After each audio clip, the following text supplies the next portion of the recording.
అదేంటో గాని పైకొక మాట లోపల మరో మాట, రెండు నాలుకలను మడతపెట్టి ఇంకో మాట చెప్పడంలో అమెరికా అధ్యక్షుడు డొనాల్డ్ ట్రంప్ ఆరితేరిపోయాడు. ఆయన ఇటీవలి కాలంలో అనుసరిస్తున్న తీరును మనం అబ్జర్వ్ చేస్తే ఆయన భారత్ పై పగబట్టారా ఏంటి అన్న అనుమానాలు కూడా వస్తున్నాయి. దీంతో ఆయన ప్రమాణ స్వీకారం చేసినప్పటి నుండి ప్రపంచ దేశాలకు షాకుల మీద షాకులు ఇస్తూ వస్తున్నారు. భారత్ లాంటి దేశాలకు సహకారం అందించాల్సింది పోయి ప్రపంచ దేశాల ముందు భారత్ ని కావాలని తక్కువ చేసి మాట్లాడడం, పాకిస్తాన్ లాంటి ఉగ్ర దేశంతో సమానంగా పోల్చడం ఇటు భారతీయులకు అటు ప్రపంచ దేశాలకు మింగుడు పడటం లేదు. ముఖ్యంగా భారతీయులు ఇది అవమానంగా భావిస్తున్నారు. పెహల్గాం ఉగ్రదాడితో ఉలిక్కిపడ్డ భారత్కు ప్రపంచ దేశాలు సానుభూతి తెలిపాయి. ఉగ్రవాదాన్ని అణిచివేయాలని పిలుపునిచ్చాయి. పాకిస్తాన్ వైఖరిని తీవ్రంగా ఖండించాయి. కానీ పెద్దన్నగా చెప్పుకునే ట్రంప్ మాత్రం ఆశించినంత స్థాయిలో స్పందించలేదు. ఉగ్రదాడికి ప్రతీకారంగా భారత్ చేపట్టిన ఆపరేషన్ సింధూర్ స్టార్ట్ అయినప్పటి నుండే భారత్ పాక్ చర్చల ద్వారా పరిష్కరించుకోవాలని శ్వేత సౌధం నుంచి ప్రకటనలు వచ్చాయి. భారత్ పాకిస్తాన్ల మధ్య జరిగిన మినీ వార్ 4వ రోజుకి చేరుకున్న టైంకి భారత్ పాకిస్తాన్ మధ్య మధ్యవర్తిత్వం చేసి యుద్ధం ఆపేశానని, యుద్ధం ఆగిపోవడానికి తానే కారణమంటూ చెప్పుకొచ్చారు ట్రంప్. గల్ఫ్ కంట్రీస్ లో ఇటీవల పర్యటించిన ట్రంప్ అక్కడ కూడా ఇదే పాట పాడారు. అంతేకాకుండా ప్రపంచ దేశాల ముందు భారత్ ని తక్కువ చేసి మాట్లాడారు. తనకు భారత్ పాకిస్తాన్ రెండు మిత్ర దేశాలని, ఇరు దేశాలతో సత్సంబంధాలు ఉన్నాయని చెప్పుకొచ్చారు. దీంతో పాకిస్తాన్ లాంటి ఉగ్ర దేశంతో భారత్ ను సమానంగా పోల్చడం ఏంటని యావత్ భారత్ ప్రజల నుండి విమర్శలు వెల్లువెత్తాయి. మరోవైపు పాకిస్తాన్ కి యుద్ధంలో డ్రోన్లు సైన్యాన్ని సహాయంగా పంపి టర్కీ సపోర్ట్ చేసింది.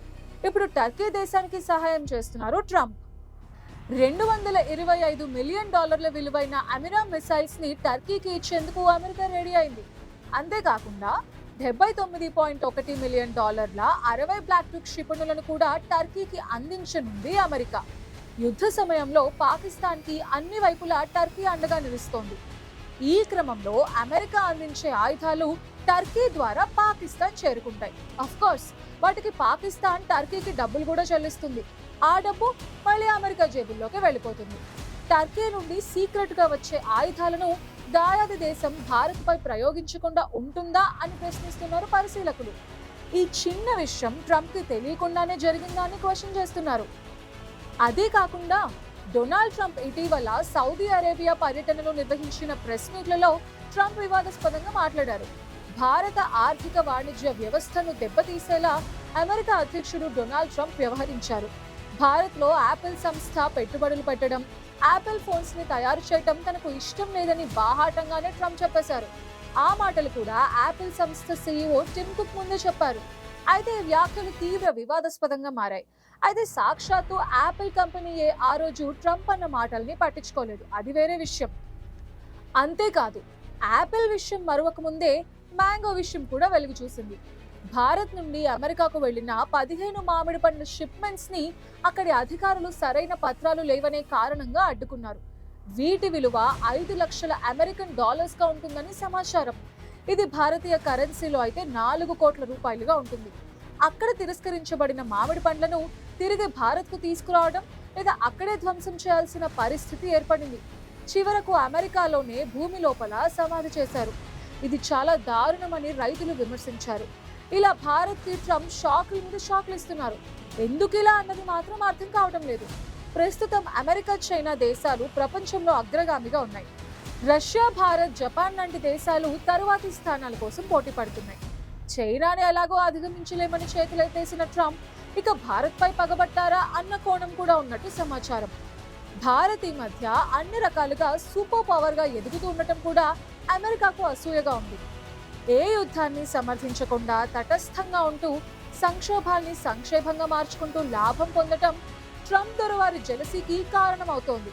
మోదీ ఇలానే ఎదుగుతూ పోతే తమ దేశం పరువు ఏం కావాలని ఆయన ఆలోచిస్తున్నట్టు చెప్తున్నారు పరిశీలకులు. నిజానికి భారత్ కానీ, భారత ప్రధాని మోదీ కానీ ఎన్నడూ ఈ అహంకారాన్ని ప్రదర్శించిన దాఖలాలే లేవు. భారత్ పై అధిక సుంకాలు విధించిన టైంలోనూ మౌనాన్ని ఆశ్రయించింది భారత్. జరగబోయే నష్టాన్ని ఎదుర్కొనేందుకే సిద్ధపడింది.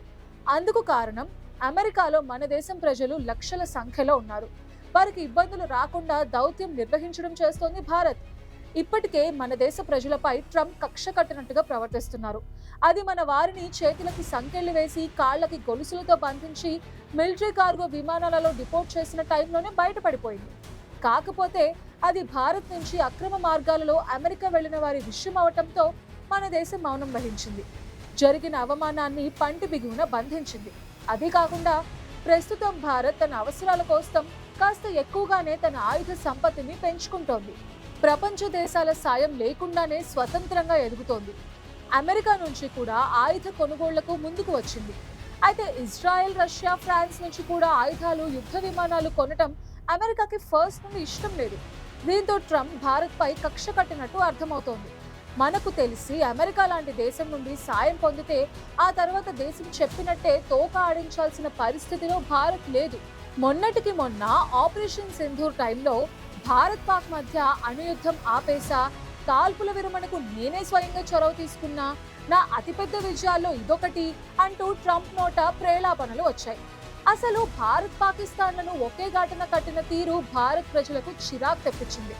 భారత్ పాకిస్తాన్ మధ్య కాల్పుల విరమణ కోసం తానే చొరవ తీసుకున్నానని అన్న మాటలు ఎవ్వరికీ నచ్చలేదు. కేవలం తన జోక్యం వల్లే పాకిస్తాన్ పై ఇండియా సైనిక చర్య నిలిచిపోయిందని, ఏదో రెండు పోకిరి దేశాలు ఒళ్ళు బలిసి కొట్టుకుంటుంటే తను మధ్యలో వెళ్లి వ్యాపారం ఆశ చూపడంతో కొట్టుకోవడం ఆపేశారని చెప్పడం చాలా అభ్యంతరకరంగా అనిపించిన మాట నిజం. రెండు బలమైన దేశాలైన భారత్ పాక్ మధ్య మొదలైన ఘర్షణలను అతి తక్కువ టైంలోనే నివారించి లక్షల మంది అమాయక ప్రజల ప్రాణాలు పోకుండా కాపాడారని చెప్తుంటే భారత్ ఇంత బలహీనమైందా అన్న అనుమానం వేసింది. అంతేకాదు, యుద్ధం విరమించకపోతే ఈ రెండు దేశాలతో వ్యాపార సంబంధాలు ఉండవని చెప్పానని, అందువల్ల వారు వెంటనే కాల్పుల విరమణకు అంగీకరించారని అన్నారు. ఇది చాలా తీవ్రమైన ప్రకటన. ఇటువంటి దౌత్య అనైతికతను మన దేశం ఎందుకు ఎదిరించలేదని అనిపించిన మాట వాస్తవం. అమెరికా మద్దతు లేకపోతే భారతదేశం బతకలేదా? అసలు ఈ స్థితి ఎందుకు వచ్చింది? ఈ మధ్య కాలంలో ప్రపంచం యుద్ధాల భూమిగా మారింది. గత 4 ఏళ్లుగా యుక్రెయిన్, రష్యా మధ్య తీవ్ర విధ్వంసానికి దారితీసింది. ఏడాదిన్నర నుండి ఇజ్రాయెల్ పాలస్తీనా యుద్ధం భీకర నష్టానికి కారణమైంది. మరోవైపు సూడాన్ దేశంలో సైన్యానికి, రెబల్స్ కి మధ్య ఏళ్లుగా యుద్ధం నడుస్తోంది. గత నెల ఏప్రిల్ 22న మన దేశంలోని పెహల్గాంలో 28 మంది అమాయక భారతీయులను టెర్రరిస్టులు దారుణంగా హత్య చేయడంతో దేశం ఉడికిపోయింది. మే 7న పాక్లోని టెర్రరిస్ట్ క్యాంప్ మీద ఇండియా దాడి చేసింది. అది ఒక మినీ వార్కు దారితీసింది. చివరికి మే 12న విరమణ జరిగింది. అయితే దీన్ని ఇండియా, పాకిస్తాన్ అధికారులు ప్రకటించక ముందే అమెరికా అధ్యక్షుడు ట్రంప్ ప్రకటించేశారు. పైగా రెండు దేశాల మధ్య 1000 ఏళ్లుగా ఉన్న కాశ్మీర్ సమస్యను పరిష్కరించడంలో అమెరికా మధ్యవర్తిత్వం వహిస్తుందని కూడా ట్రంప్ వెల్లడించారు. అసలు కాశ్మీర్ భారత్ లో అంతర్భాగమని, అది రెండు దేశాల మధ్య సమస్య కాదని ట్రంప్ కి తెలీదా? ఏది ఏమైనా ట్రంప్ తన బుద్ధిని బయట పెట్టుకున్నారన్నది తేలిపోయింది. ఏది పడితే అది మాట్లాడుతూ నెటిజన్లతో ముక్కు చీవాట్లు తింటున్నారు అధ్యక్షుడు డొనాల్డ్ ట్రంప్.